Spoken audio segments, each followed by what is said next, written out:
Good morning, Mayor, honorable members of council. As she's walking out of the room, I just want to acknowledge and thank the Congresswoman for her leadership and for her advocacy. This morning, as a former controller, she said she's probably the only one who's happy to hear this report this morning from me. But, we're going to share it. And I do want to say, council members, I want to get added to the group chat. Come on now, I'm an ally. But, Mayor, I'm here to present the monthly financial report for the month of February 2026. The Controller's Office is projecting an ending fund balance of $307 million, or 11.7% of expenditures less debt service and pay-as-you-go for fiscal year 2026. This is $16.9 million lower than the projection of the Finance Department. The difference is due to a lower revenue projection than Finance. Just to interject really quickly, I'm going to try to fly through these numbers, and I think Director Dabowski is going to do the same. We haven't completed the convention center financing. The closing is actually like right now, and so we're going to try to get out of here and get over there. And so forgive some of the speed going through here. Based on our current projections, the fund balance will be approximately $110.7 million above the city's target of holding 7.5% of total expenditures, excluding debt service and pay-as-you-go, in reserve. In general appropriations, in the general fund, we've increased our revenue projection by $39 million from the January 2026 report. Most of the increase has been driven by the following. Sales tax revenue is up by $21.9 million due to higher than anticipated sales tax receipts. Charges for services increased by $13.9 million, primarily due to stronger than expected ambulance fees. Miscellaneous and other increased by $2.3 million, primarily due to higher recoveries and refunds from Verizon. Transfers from other funds increased by $1.8 million due to higher transfer from Park Houston Special Revenue Fund. Sales of capital assets increased by $0.3 million due to higher than anticipated land sales. Intergovernmental decreased by $0.7 million due to lower TERS administration fee collection. Direct interfund decreased by $0.7 million due to lower than anticipated direct services recovered. Moving over to expenditures, we have increased our expenditure projection by $68 million from the January 2026 report, with significant changes as follows. An increase of $50.6 million in fire, primarily due to classified overtime, termination pay, firefighting equipment supplies, and IT restricted accounts. An increase of $15.6 million in police due to classified overtime and IT cost overage. An increase of $4.5 million in various departments to reflect health benefits overage. An increase of $1.6 million in general government to reflect additional funding for the Houston Forensic Science Center and consulting services for the enterprise risk assessment. A decrease of $3.4 million in various departments to reflect vacancy savings, and a decrease of $0.8 million in various departments to reflect savings in service chargeback costs. For our enterprise funds, starting with aviation, operating revenues decreased by $26.8 million due to lower than anticipated terminal space rental fees and retail concessions, offset by an increase in signatory landing fees. I think this came up yesterday and there was a question asked about it.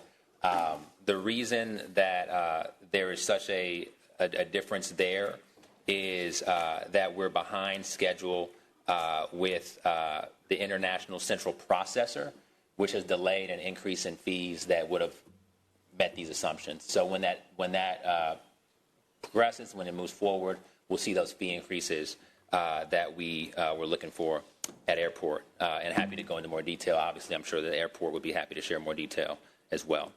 Operating expenses decreased by $5.1 million, driven by lower supplies and services costs and delays in non-capital equipment purchases, partially offset by higher personnel costs.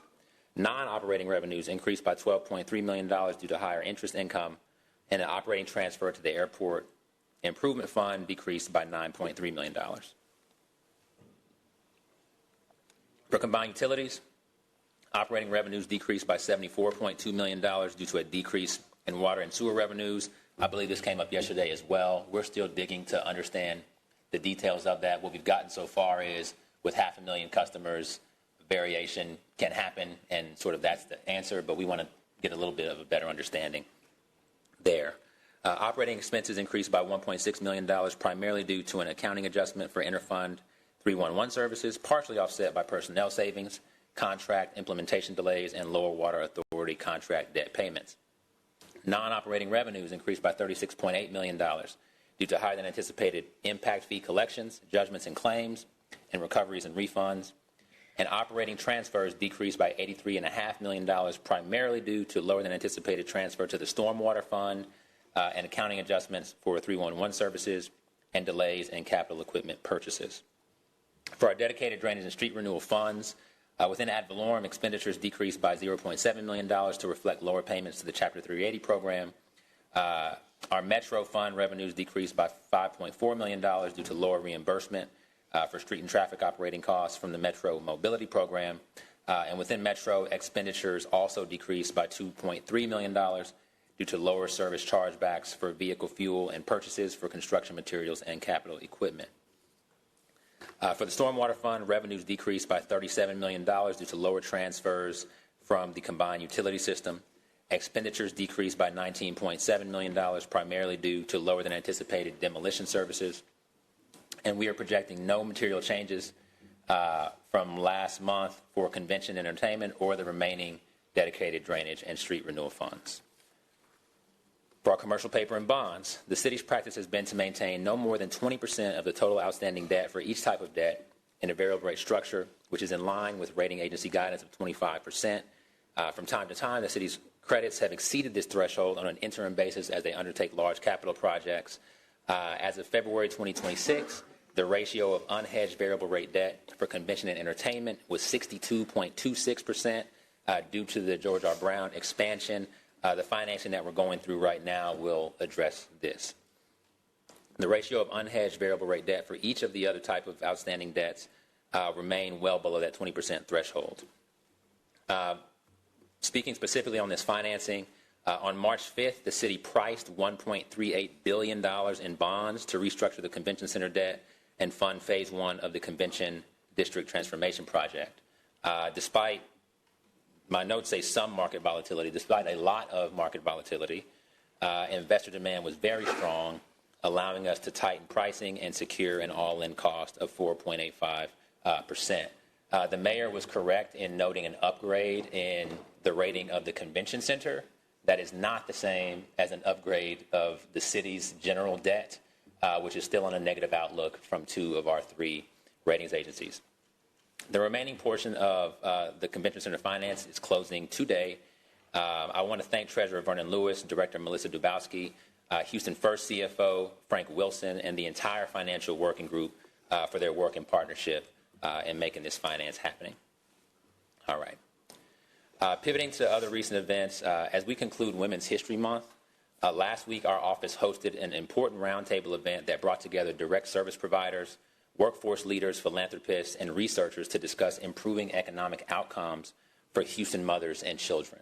As you probably know, Harris County has the highest maternal mortality rates in the nation, and we know that there's a direct intersection between these mortality rates and financial stability.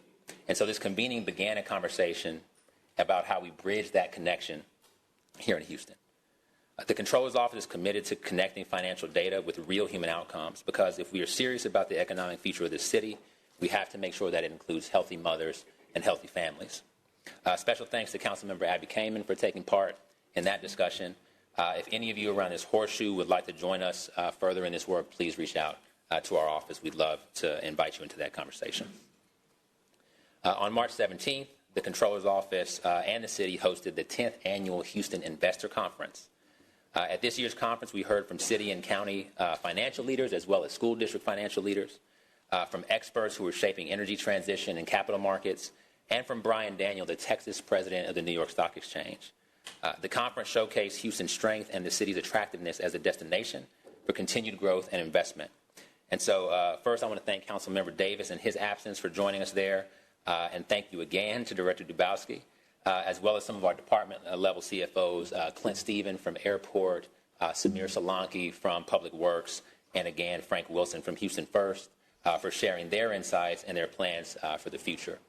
Big shout out to Vernon Lewis and the Treasury team for putting this on, as well as to the entire Comptroller's Office who worked hard to bring this conference together once again, and we're already looking forward to next year.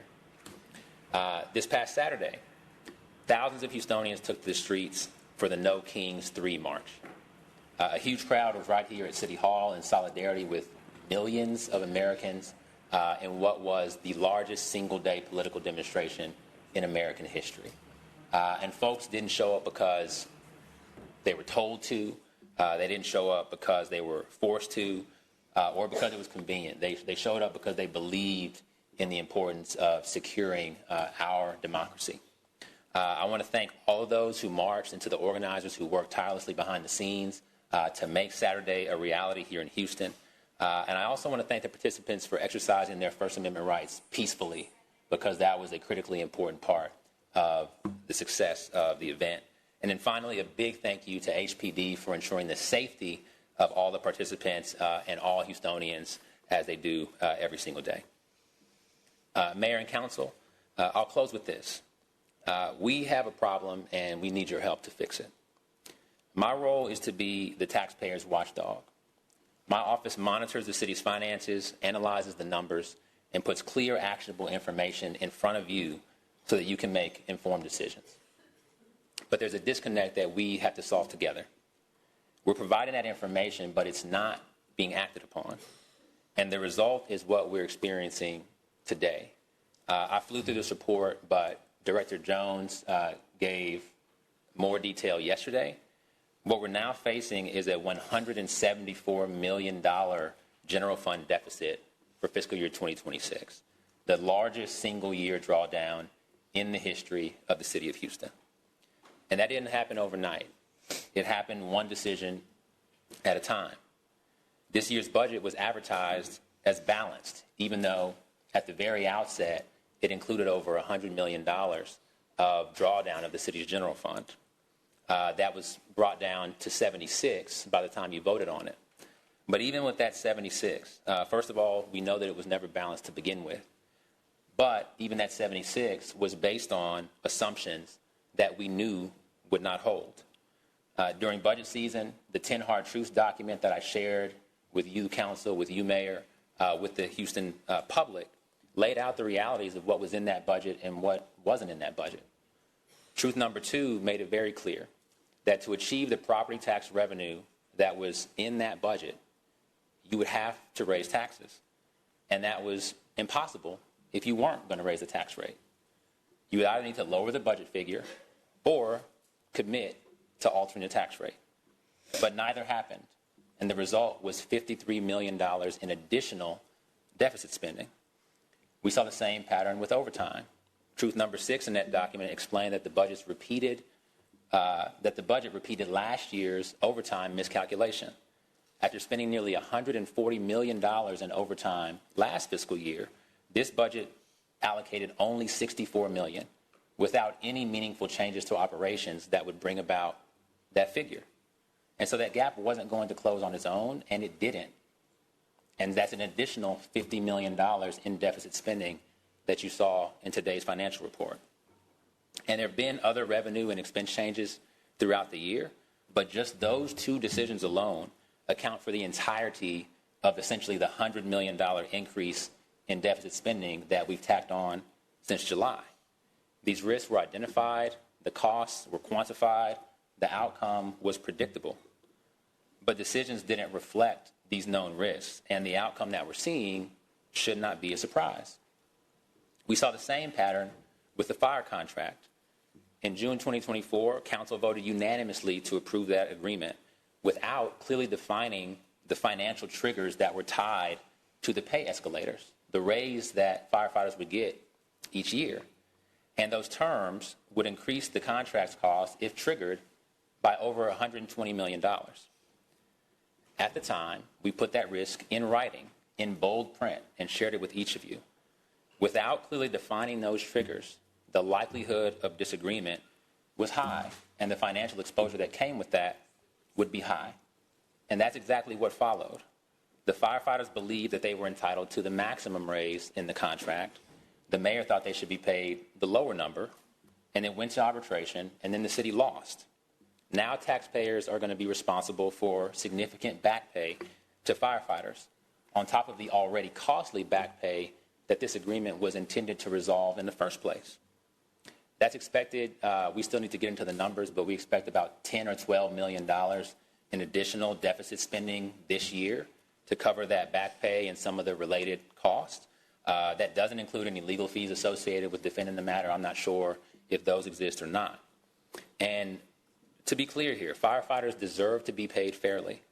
The issue is not that. The issue is whether we get clear on the terms up front so that we can budget for this responsibly.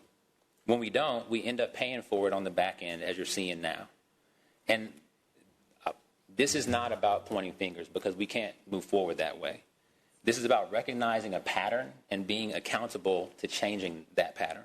Because the reality is simple. We cannot continue to make decisions that don't align with reality and expect anything besides reality coming back around to hit us in the face. We can't budget based on assumptions that we know won't hold, and we cannot ask Houstonians to trust the plan if the plan doesn't reflect the truth that we all know to be true. When the numbers don't add up, the impact doesn't just stay on sheets of paper. It shows up in people's lives. It shows up in reduced response times. It shows up in garbage not being picked up. It shows up in services not being delivered or reduced. We are dealing with massive sums of money here. It's a $7 billion budget. But the most significant currency that we have is public trust. And right now, the city's actions are putting that trust at risk. And so I'm asking for your partnership. Let's be honest about what things cost. Let's be disciplined about how we plan. And let's align our decisions with the realities that we understand. Our choices up to this point have put us in a hole. And now we have to do the harder work of digging ourselves out of that hole deliberately, responsibly, and honestly. I stand ready to work with each of you in doing that. Thank you, and that concludes my report. Good morning. This is the 8+4 financial report for the period ending February 28, 2026. Fiscal year 26 projections are based on 8 months of actual results and 4 months of projections. For the general fund, our revenue projection is $3.5 million lower than the adopted budget and $38.4 million higher than the prior month. The variance from the prior month projection is primarily due to an $18.3 million increase in sales tax, which is due to higher than anticipated sales tax receipts, as well as a $14.2 million increase in charges for services, primarily due to higher than anticipated ambulance fees. We are also projecting a $4.5 million increase in miscellaneous and other, primarily due to anticipated reimbursement from CenterPoint Energy, as well as a Verizon rebate based on our contract. We're also reflecting a $2.6 million increase in other franchise fees due to higher than anticipated cable TV franchise fees and solid waste hauler franchise fees. $1.8 million increase in transfer from other funds due to higher than anticipated transfer from the Park Houston Fund, and a $1.5 million decrease in license and permits, which is due to lower than anticipated special food permits, mobile food vendor licenses, and food manager permits, which is driven by legislative change at the state level. We're also reflecting an $833,000 decrease in interest due to lower than anticipated interest earnings in pooled investments. Just touching on sales tax receipts for the month of January. I know we talked a little bit at the committee yesterday about the sales tax audit that we saw last year at this time. So when you adjust for the one-time anomaly audit adjustment that we had last year, sales tax receipts for the month of January were about 4.8% higher than the same period last year. And so we'll continue to monitor, but in order to meet our current estimate of $920.6 million, the remaining periods for sales tax need to come in flat to the prior year. So we think that's still a conservative estimate. On the expenditure side, the expenditure projection is $77.6 million higher than the adopted budget and is $68 million higher than the prior month. As we discussed yesterday at the committee meeting, the variance is primarily due to a $51 million increase in the fire department to reflect primarily due to classified overtime, equipment for new cadets, termination pay, phase down, as well as billing collection fees. Also in the police department, we're reflecting a $15.6 million increase to reflect classified overtime and higher HPD IT-related cost. We're also offsetting that with some vacancy savings in other departments and a variety of other savings that the controller already mentioned in his speaking notes, so I won't go over all of those individually. Putting all those together, the expenditures and the revenues, we're currently projecting the ending fund balance to be $323.8 million, which is about $30 million lower than the prior month and represents 12.4% of estimated expenditures, not including debt service and you pay as you go. This percent of fund balance and the amount of fund balance is still slightly above what was contemplated at the time of the adopted budget, even with the decrease in property tax and the increase of expenditures that we're reflecting in this report. At the time of the adopted budget, we were projecting the ending fund balance to be just about 12%, so we're still slightly above that, primarily due to better than expected performance in fiscal year 25, as we do tend to budget conservatively. So that fund balance that we are projecting represents $128 million above the minimum of holding 7.5% of expenditures, not including debt service and pay as you go. The controller already went over all of the enterprise projections, special revenue fund projections, and his office agrees with our projections in those areas, so I won't go over all of those again. I do want to close and reiterate some of the controller's remarks on the bond transaction that the Finance Working Group has been collaborating on over the last, I can't even say months, it's been over the course of a few years at this point that we've been working on this important transaction for the city. As the controller mentioned, we worked together in March to price the bond transaction, which is generating about $1.4 billion of funding for the convention entertainment credit for the city. The underwriting syndicate was jointly led by JP Morgan and Ramirez, and together they built a really strong book of orders. There was incredible demand by the investors. That allowed us to further negotiate the interest rates lower as we seek to keep the cost of borrowing as affordable as possible. As the controller mentioned, there was really strong investor demand. There were over 100 different accounts that put in orders for this transaction. The credit was upgraded by S&P from a single A to a double A minus rating, which allowed us to price the bonds at an interest rate of 4.85%, as the controller mentioned. The transaction is scheduled to close later today, this morning. And on the just going back to a little more recap on the day of pricing, it was a very choppy market, as the controller mentioned, with the war outbreaking just the weekend before. Even still, the investor interest was very strong, as investors clearly believe in Houston's future and want to invest in Houston. The bond proceeds, as you all know, are going to be used to facilitate the expansion of the George R. Brown, which is a project that's hugely important to moving our economy forward and bringing in some of those larger conventions that will generate additional revenue for years to come. So that concludes my report. Thank you. Thank you. Councilman Pollard. Thank you, Mayor, and thank you both for your reports. Controller, can you go back over the figure that you said was spending increase for HFD at the beginning of your report? Sure. So the overall figure for fire is an increase of $50.6 million. Within that, $39 million, is that correct, Director, is overtime? 39, yes. Okay, thank you. Director, the last time we spoke when you were at the podium for the monthly financial report, you agreed that we have a spending problem. I've always really tried to focus on the 5-year forecast. Where are we with that? Because I always try to drive down on your estimates. Are we still at a baseline, which would be close to about $500 million in 2030 as a deficit? Or with these numbers that have been projected based on the additional increases that the controller has mentioned in his report, does that now push us even further into a larger deficit in the 5-year forecast in your estimation? So last month when we talked about the looking at the spending problem, I'd be remiss if I don't reiterate the Ernst & Young Citywide Efficiency Study, right, where we looked at looking at the duplication we have. We've moved forward with consolidations, reorganizations. We did the retirement incentive program. A lot of those things in that report allowed us to decrease items in the budget that otherwise would have resulted in even more expenditures this fiscal year. So we're going to be continuing to implement the findings of that report as we go through even the 5-year forecast. The 5-year forecast is going to be refreshed, of course, when we go to propose the budget, and we'll see those figures there. One thing we did talk about yesterday in the committee meeting, Councilmember Ramirez asked about it specifically, was looking at how we do budget for overtime, and some overtime is unpredictable due to events that are outside of our control.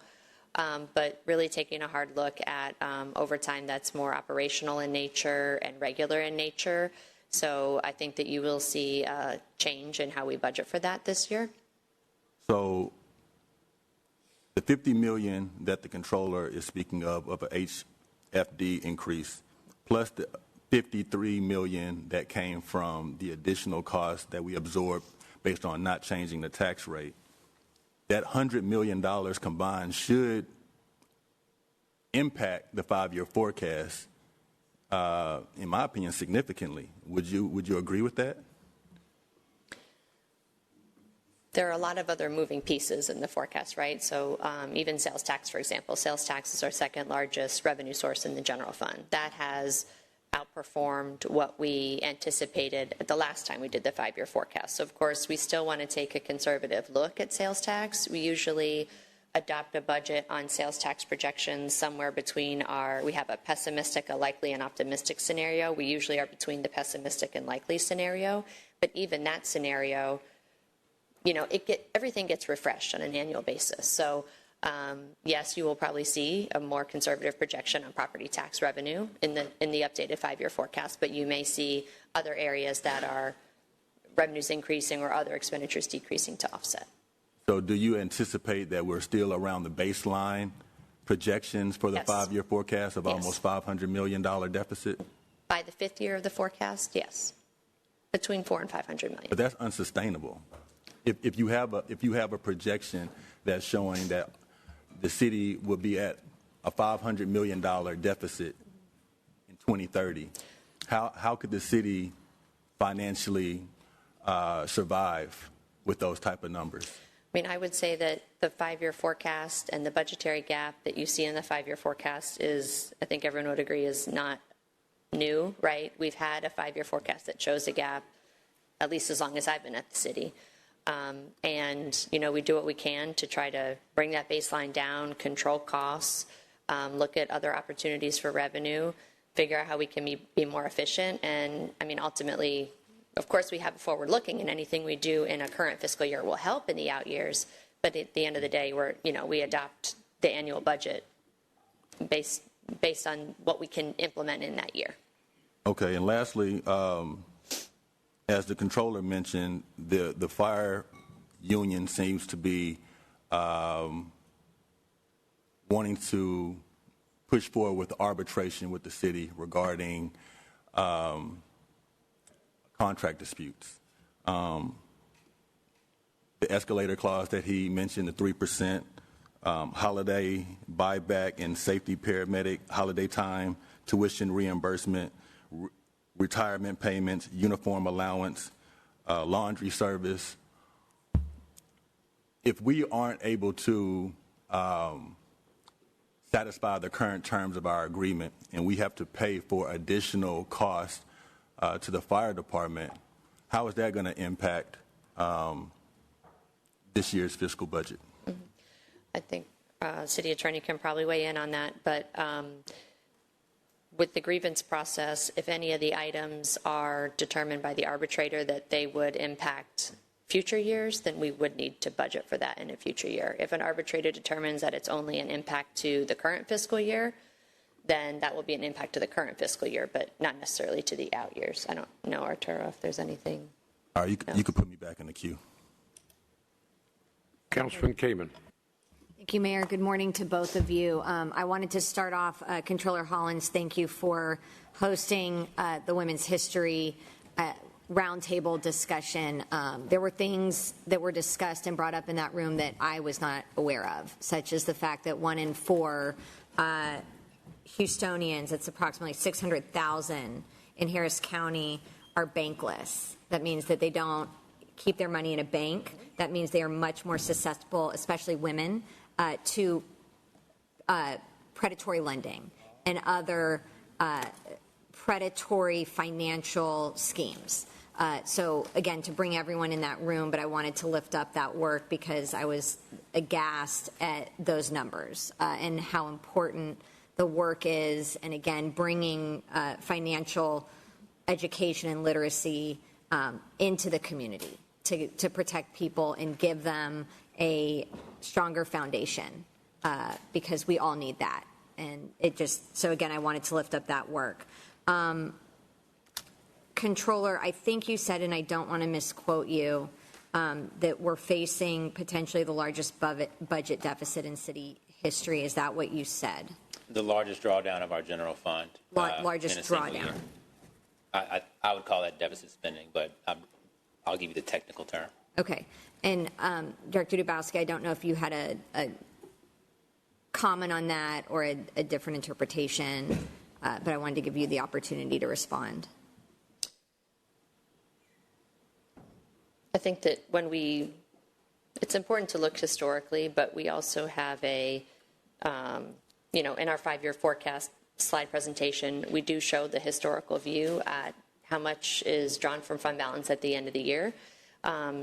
This is where we are trying to true up the estimates to the budget at this point in time. There are a lot of things that still are going to happen between now and the end of the fiscal year. So I think, to me, I can't speak to that. Yeah, I can't really agree or disagree with the controller, but I think that we'll be revisiting the estimates every single month from now to the end of the year. Again, I think we had a robust conversation at Finance Committee yesterday, including the overtime spending. I think you know where I stand on that, where I really want to see the city actually incorporating disaster response into our budget. Because departments do not account for that when budgeting and presenting their budgets for the year. But all that being said, I continue to be concerned. I know you just mentioned that sales tax outperformed, and I so appreciate that we take a much more conservative position, but I'm also very concerned with the outlook or forecast in the coming months. We always see from the holidays through March, the highest sales tax for the city of Houston, right? It's our time to shine.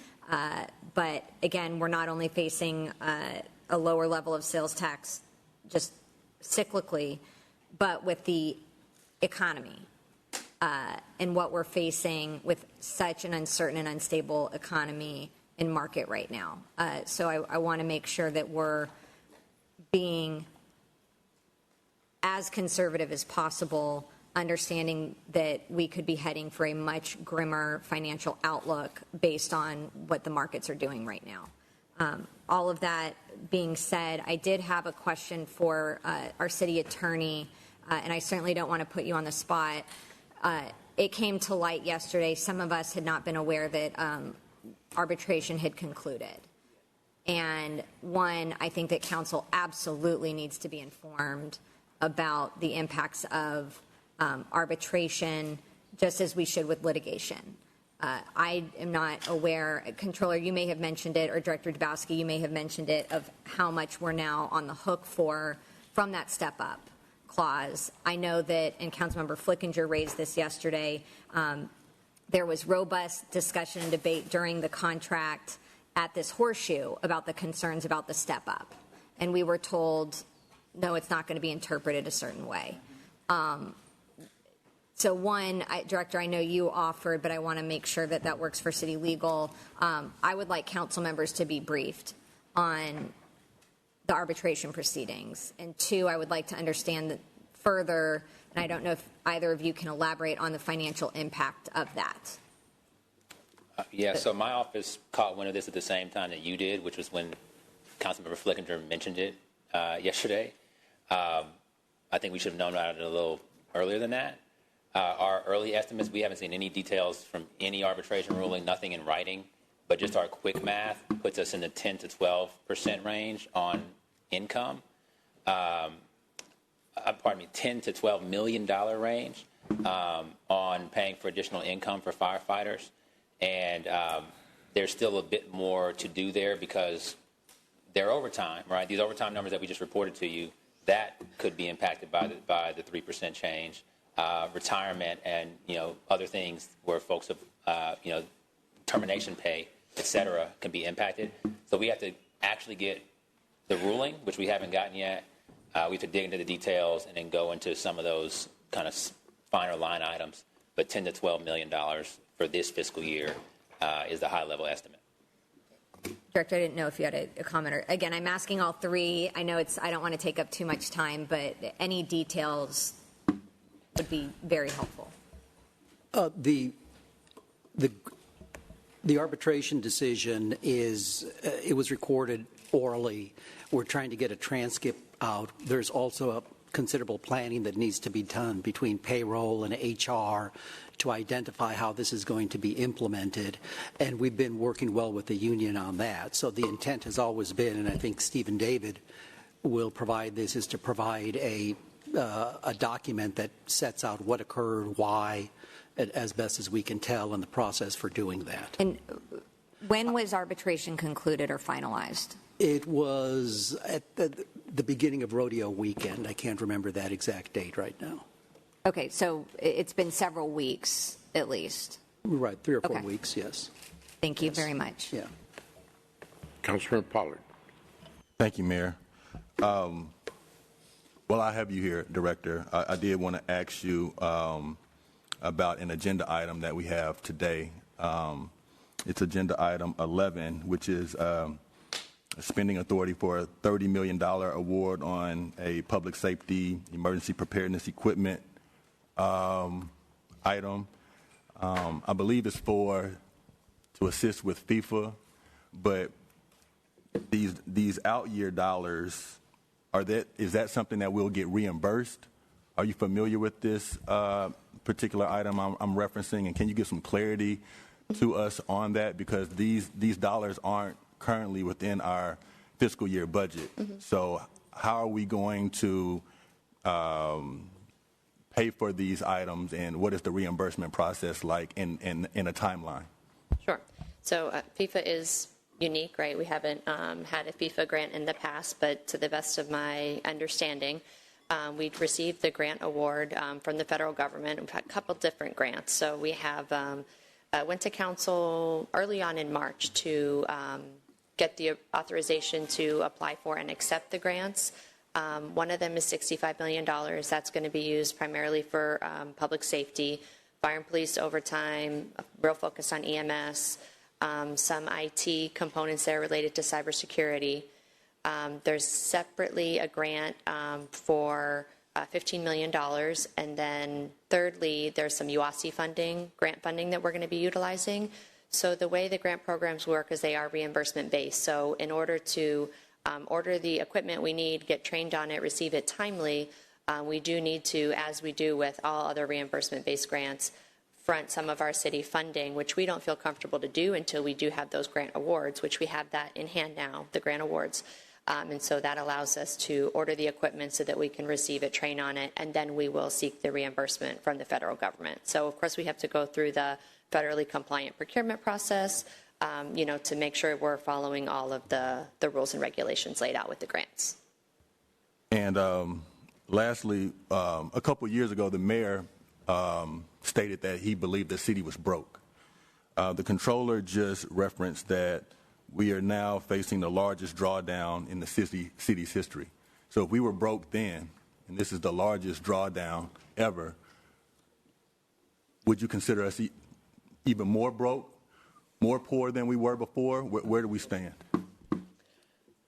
We still have a lot of work to do. We've done a lot of work to implement some of the things in the Ernst & Young efficiency study to bring down the expenditures where we can.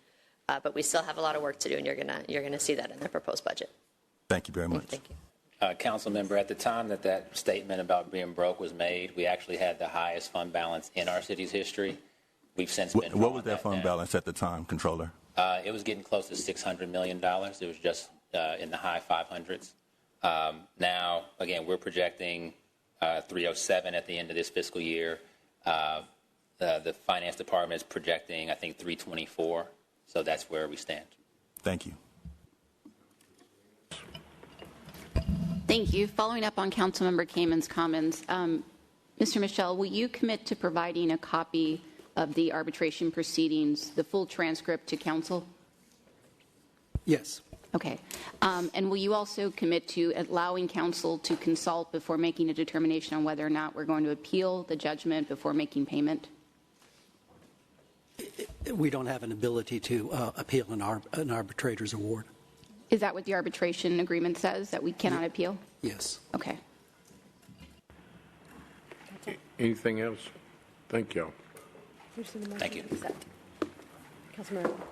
Councilman Alcorn. I move to accept the monthly financial report dated February 28, 2026. Second, Castillo. Motion made and seconded. Motion passes. Thank you.